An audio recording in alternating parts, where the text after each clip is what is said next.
Point पर। 12th के विद्यार्थी ध्यान देंगे तो 12th के विद्यार्थियों के लिए रसायन विज्ञान का अध्ययन करेंगे हम। तो सबसे पहले मैं 12th के विद्यार्थियों को सिलेबस के बारे में बताऊंगा।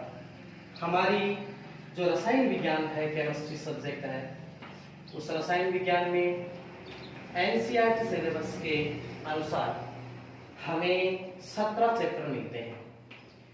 इन 17 चैप्टर की बात करें तो एक चैप्टर जो पहला चैप्टर है, इस पहले चैप्टर से लेकर 9 चैप्टर, 9 चैप्टर, ये चैप्टर जो है 9 चैप्टर वो आपके इनऑर्गेनिक केमिस्ट्री में शामिल होते हैं। और चैप्टर नंबर 10 से 17 अर्थात 17 ये शेष बचे चैप्टर जो है वो आपके ऑर्गेनिक केमिस्ट्री में शामिल होते हैं। तो और इनऑर्गेनिक केमिस्ट्री और ऑर्गेनिक केमिस्ट्री दोनों ही आप लोगों के लिए मायने और महत्वपूर्ण रखती है।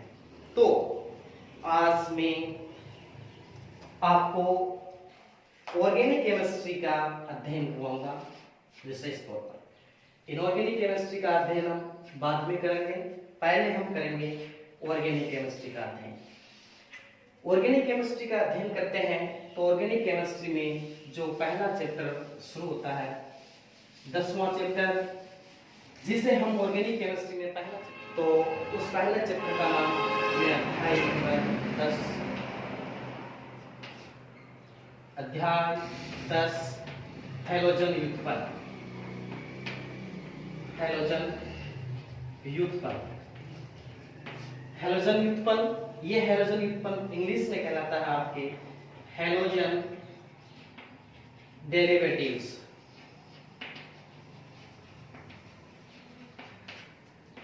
तो विद्यार्थियों ध्यान देंगे, हैलोजन व्युत्पन्न, इस अध्ययन के बारे में, इस अध्याय के बारे में, ये टॉपिक, ये पूरा का पूरा चैप्टर आपके सिलेबस में 4 नंबर का आता है। अर्थात इस चैप्टर से आपके एग्जाम में 4 नंबर के क्वेश्चन पूछे जाते हैं। हम इस चैप्टर में प्रत्येक टॉपिक को ध्यान से देखेंगे और पढ़ेंगे।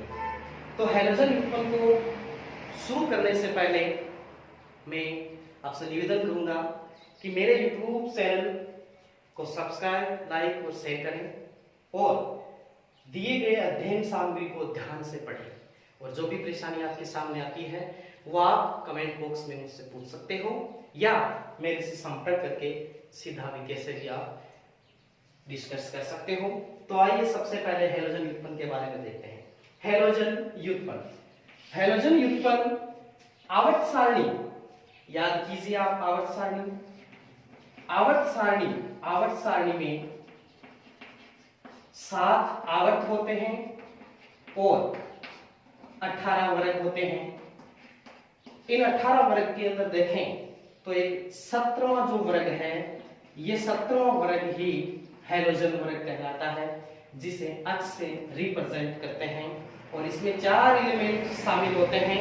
पहला एलिमेंट फ्लोरीन, दूसरा क्लोरीन, ब्रोमीन और आयोडीन। ये 4 एलिमेंट हैलोजन एलिमेंट्स कहलाते हैं, जो कि आवर्त सारणी के 17वें वर्ग से रिलेटेड होते हैं। यहाँ इन्हीं हैलोजन एलिमेंट से हम व्युत्पन्न का मतलब होता है डेरिवेटिव्स, अर्थात इनसे बने हुए कंपाउंड्स का अध्ययन करेंगे। तो सबसे पहले हैलोजन व्युत्पन्न को शुरू करने से पहले मैं इसकी परिभाषा आपको बताना चाहूंगा, तो ध्यान से मेरी परिभाषा सुनेंगे। हैलोजन व्युत्पन्न, हैलोजन व्युत्पन्न की परिभाषा होती है एलिफेटिक और एरोमेटिक हाइड्रोकार्बन में से एक या एक से अधिक हाइड्रोजनों का प्रतिस्थापन यदि हैलोजन परमाणु द्वारा हो जाता है तो प्राप्त हुए यौगिक अर्थात कंपाउंड्स हैलोजन व्युत्पन्न कहलाते हैं। यहाँ ध्यान देंगे, मैंने हाइड्रोकार्बन 2 बताए हैं, एक एलिफेटिक हाइड्रोकार्बन और एरोमेटिक हाइड्रोकार्बन। तो जैसा कि आप 11th में पढ़ चुके हो, हाइड्रोकार्बन 2 प्रकार के होते हैं मुख्यतः। यदि एलिफेटिक हाइड्रोकार्बन की बात करें और एरोमेटिक हाइड्रोकार्बन की बात करें तो एलिफेटिक का मतलब होता है अचक्रीय हाइड्रोकार्बन, अर्थात इन हाइड्रोकार्बन में कोई चक्र नहीं होता है। दूसरे शब्दों में कहूंगा कि यहाँ पहला कार्बन और अंतिम कार्बन आपस में बंधित नहीं होते हैं, इन्हें ओपन चेन हाइड्रोकार्बन्स भी कहते हैं। साथ ही एरोमेटिक हाइड्रोकार्बन्स की बात करें तो एरोमेटिक हाइड्रोकार्बन्स को चक्रीय हाइड्रोकार्बन्स भी कहते हैं, क्योंकि इन हाइड्रोकार्बन्स में पहला कार्बन और अंतिम कार्बन किसी चक्र से जुड़े हुए रहते हैं, अर्थात इनमें पहला कार्बन और अंतिम कार्बन स्वतंत्र फ्रीडम नहीं होते हैं, वो आपस में बंधित होते हैं, अर्थात इनमें एक चक्र पाया जाता है। तो यदि एलिफेटिक हाइड्रोकार्बन में से एक या एक से अधिक हाइड्रोजन परमाणु हैलोजन परमाणु से प्रतिस्थापित होते हैं तो उन्हें हम एलिफेटिक हैलोजन व्युत्पन्न कहेंगे। और यदि इन एलिमेंट्स द्वारा एरोमेटिक हाइड्रोकार्बन्स में से एक या एक से अधिक हाइड्रोजन प्रतिस्थापित होते हैं तो इन्हें एरोमेटिक हैलोजन व्युत्पन्न कहेंगे। यदि हम एलिफेटिक हाइड्रोकार्बन की बात करें तो एलिफेटिक हाइड्रोकार्बन में हैलोजन परमाणु एल्किल समूह R से जुड़ा रहता है, जबकि एरोमेटिक हाइड्रोकार्बन की बात करें तो हैलोजन परमाणु इनमें एरोमेटिक वलय से जुड़ा रहता है। इसलिए एलिफेटिक हाइड्रोकार्बन को रिप्रेजेंट किया जाता है RX से और एरोमेटिक हाइड्रोकार्बन को रिप्रेजेंट किया जाता है AR अक्ष से। इन्हें एल्किल हैलाइड कहते हैं, जो कि आपकी सामान्य पद्धति में जाना जाता है एल्किल हैलाइड। और इन्हें कहा जाता है आपके एरी हैलाइड, अर्थात RX का मतलब होता है हेलो एल्केन, हेलो एल्केन, और ARX का तात्पर्य होता है हेलो एरीन। अब ये ध्यान देंगे, हेलो एल्केन में ध्यान देंगे, हेलो एल्केन को मैं रिप्रेजेंट करूंगा RX से। यहां हेलोजन परमाणु जो होता है जिस कार्बन से जुड़ा होता है वह sp3 संयुक्त कार्बन होता है, और हेलो एरीन में हेलोजन परमाणु जो जुड़ा होता है वो बेंजीन वलय से जुड़ा होता है। और बेंजीन वलय में आप जानते हो प्रत्येक कार्बन परमाणु sp2 संयुक्त होता है, अर्थात यहाँ हेलोजन परमाणु sp2 संयुक्त कार्बन से जुड़ा होता है। इसलिए यहाँ हेलोजन युग्मों में आपको sp3 व sp2 टाइप्स डेरिवेटिव्स मिलेंगे, जिनका हम अलग अलग अध्ययन करेंगे। और इस भिन्नता के कारण ही यहाँ हेलो एल्केन और हेलो एरीनों में अंतर पाया जाता है। तो ये सामान्य बेसिक सा जो अध्ययन है वो मैंने आपको बताया इस चैप्टर के बारे में। अब हम हेलोजन युग्मन जो पदार्थ है, कार्बनिक पदार्थ है, इनका हमारे दैनिक जीवन में उपयोग क्या है वो भी देखेंगे। तो बहुत सारे ऐसे हेलोजन युग्मन पदार्थ बने हैं जो हमारे दैनिक जीवन में काम आते हैं। जैसे कि मैं एक मेडिसिन का नाम लिख रहा हूं क्लोरोक्विन। ये क्लोरोक्विन क्लोरीन तत्व का युग्मन है जो मलेरिया जैसी घातक बीमारी के उपचार में उपयोग में लिया जाता है। इसके अलावा हेलोथीन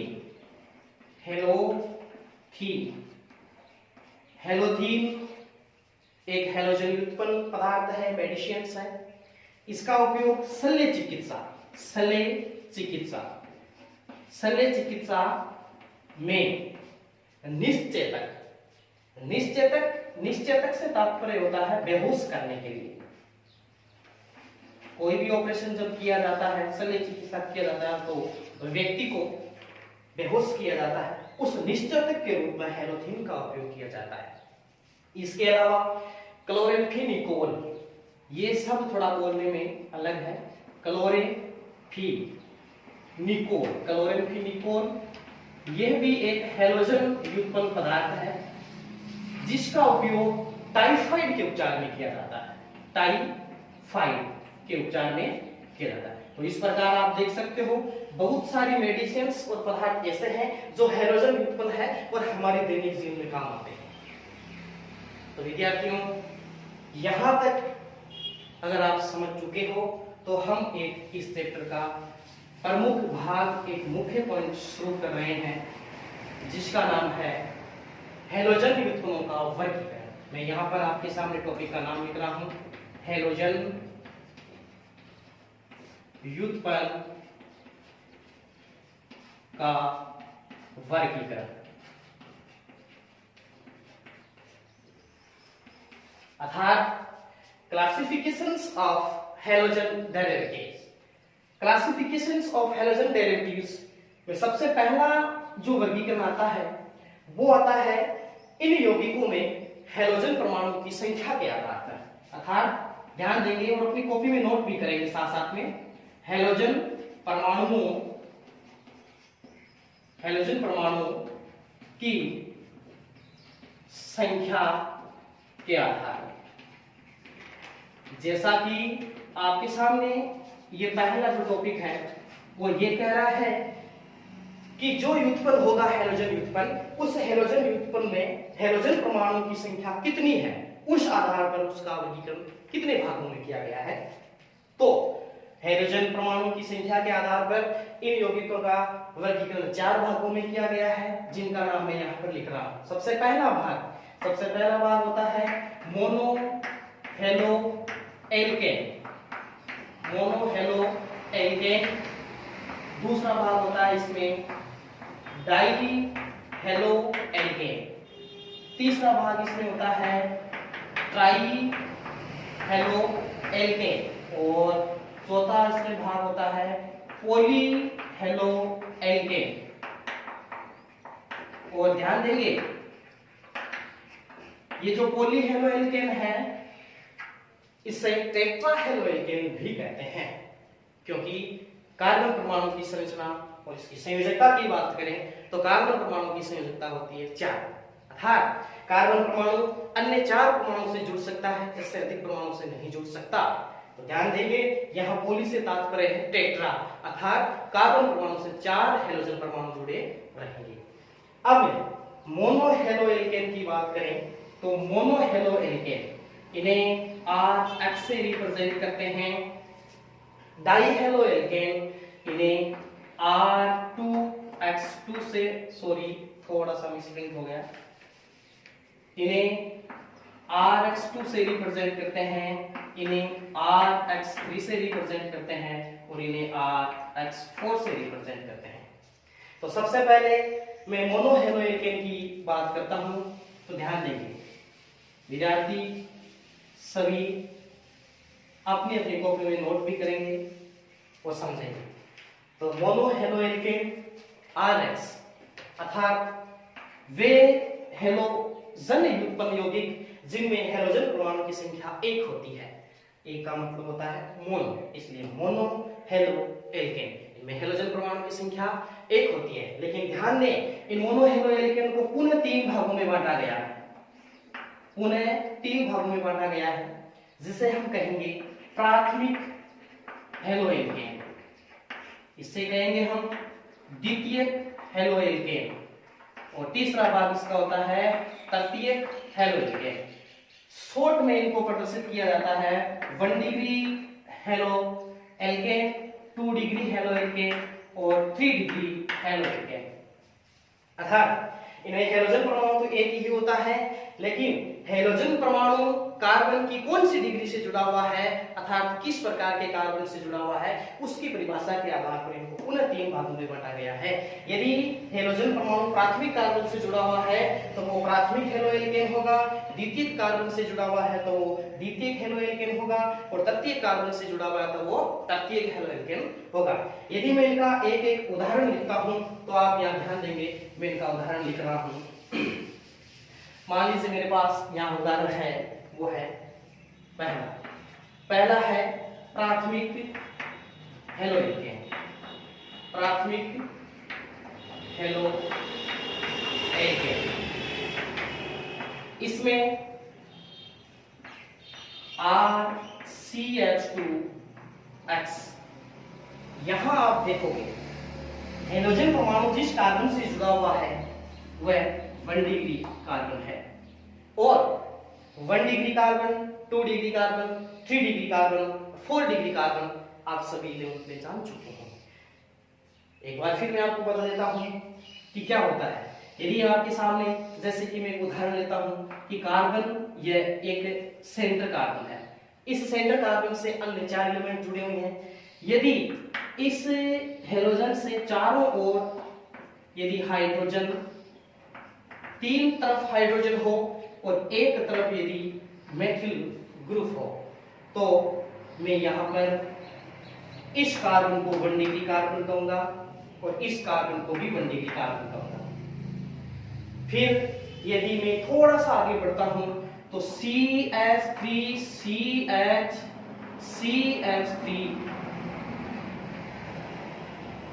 और CH3। ये एक मैंने ऐसा उदाहरण लिया है जिसमें आपको शेष 2 डिग्री और बच जाएगी। जैसे कि ये है, ये 1 डिग्री है, ये भी 1 डिग्री है, ये अंतिम वाला भी 1 डिग्री है। लेकिन यहां ध्यान देंगे, यहां इस कार्बन से 3 तरफ कार्बन है, अर्थात इसकी 3 संयोजकताएं कार्बन से पूरी हो रही है, इसलिए इसको हम 3 डिग्री कार्बन कहेंगे। और यहां आप ध्यान देंगे इसकी 2 संयोजकताएं कार्बन से पूरी हो रही है, जबकि 2 संयोजकताएं हाइड्रोजन पूरी कर रहा है। अर्थात किसी कार्बन की कितनी संयोजकताएं अन्य कार्बन परमाणु पूरी करते हैं वही उसकी डिग्री होती है, अर्थात वही उसका नंबर होता है, जैसा कि ये 2 डिग्री है। तो यहां प्राथमिक हेलोएल्केन में हेलोजन परमाणु एक कार्बन से जुड़ा होता है, अर्थात प्राथमिक कार्बन से जुड़ा होता है। द्वितीयक की बात करें तो उसमें दूसरे कार्बन से, अर्थात द्वितीयक डिग्री कार्बन से जुड़ा होता है, और तृतीयक की बात करें तो उसमें तृतीयक कार्बन से जुड़ा होता है। जैसा कि मैं आपको यहाँ पर 3 उदाहरण लिख रहा हूं, उन तीनों उदाहरणों में आपको ये देखने को मिलेगा कि ये तीनों किस प्रकार अलग अलग प्रकार से हैं। जैसे मैं लिखूं RCH2X, इसके बाद मैं लिखूं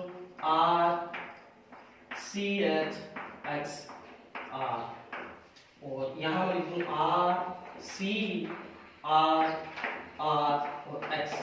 ये सिंगल डैश है और ये डबल डैश। यहां आप देखोगे ये 1 डिग्री कार्बन है, यहां आप देखोगे ये 2 डिग्री कार्बन है, यहां आप देखोगे ये 3 डिग्री कार्बन है। क्यों? क्योंकि यहां हेलोजन परमाणु जिस कार्बन से जुड़ा हुआ है वहां आगे एक एल्किल समूह था कि कार्बन परमाणु जुड़ा हुआ है।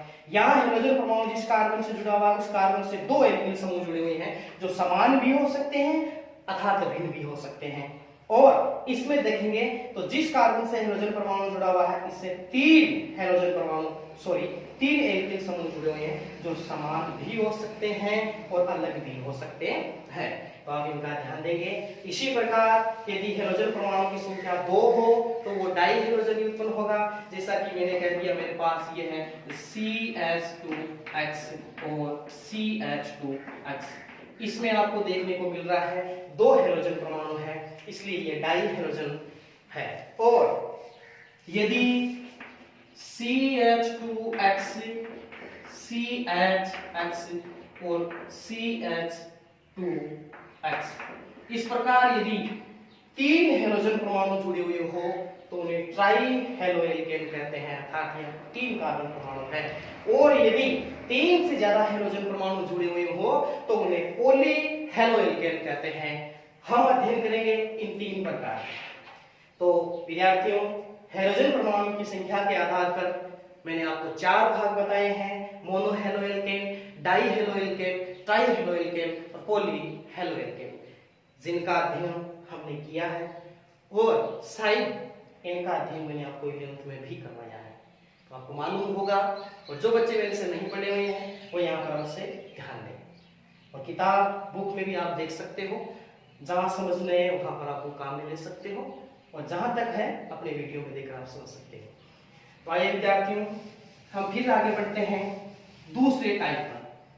हमारा पहला जो टाइप था वो था हेलोजन परमाणु की संख्या के आधार पर। अब हमारा टाइप आता है CX बंध की प्रकृति के आधार पर। CX बंध की प्रकृति के आधार पर। तो CX बंध क्या होता है, उस CX बंध को भी आप ध्यान से देखेंगे। CX बंध शायद आप जान चुके हो। एल्किल हैलाइड के अंदर ये कार्बन और ये X, अर्थात हेलोजन परमाणु जिस कार्बन से जुड़ा होता है वही कार्बन CX होता है। अर्थात इसको हम इस प्रकार लिख सकते हैं, ये एक ग्रुप है CX ग्रुप जो हेलोजन के नाम से जाना जाता है। यहाँ हेलोजन व्युत्पन्न के रूप में है। जो ये हेलोजन है वो इस कार्बन के एक हाइड्रोजन को प्रतिस्थापित कर चुका है, इसलिए ही ये हेलोजन व्युत्पन्न है। यदि यहाँ से यहाँ से यहाँ से, अर्थात मैंने परिभाषा में भी बोला था कि कार्बन के एक या एक से अधिक हाइड्रोजन का प्रतिस्थापन यदि हेलोजन परमाणु से होता है तो वो हेलोजन व्युत्पन्न कहलाते हैं। तो CX की प्रकृति के आधार पर, तो CX की प्रकृति के आधार पर इन्हें दो भागों में बांटा गया है। CX sp3 युक्त यौगिक, CX sp3 संकृत युक्त यौगिक, ये पहला टाइप है। और इसी का सेकेंड टाइप होता है CX sp2 संकृत, अर्थात sp2 संकृत युक्त हेलोजन युक्त यौगिक। हमारा सबसे पहला है CX sp3 संकृत युक्त, अर्थात इनमें हेलोजन परमाणु जिस कार्बन से जुड़ा होगा वो sp3 संकृत कार्बन होगा, जबकि यहां जो हेलोजन परमाणु जुड़ा हुआ होगा वो sp2 संकृत कार्बन से जुड़ा होगा। तो सबसे पहला हमारा टॉपिक है CX sp3 युक्त यौगिकों के बारे में। तो विद्यार्थियों, CX sp3 युक्त हेलोजन युग्मों का अध्ययन जो है वो हम अगली क्लास में करेंगे। तो आप विद्यार्थी यहाँ तक पढ़ें, ध्यान दें, और यहाँ जो भी आपकी समझ में नहीं आता है वो मेरे कमेंट बॉक्स में जरूर लिखें ताकि मैं आप तक इसका सॉल्यूशन दे सकूं। याद रहे, कल का टॉपिक हमारा रहेगा CX sp3 युक्त हेलोजन युक्त पर। तो विद्यार्थियों, मेरे YouTube चैनल के बेल आइकन को जरूर दबाएं ताकि आप तक प्रत्येक वीडियो नोटिफिकेशन के जरिए पहुंच सके। धन्यवाद।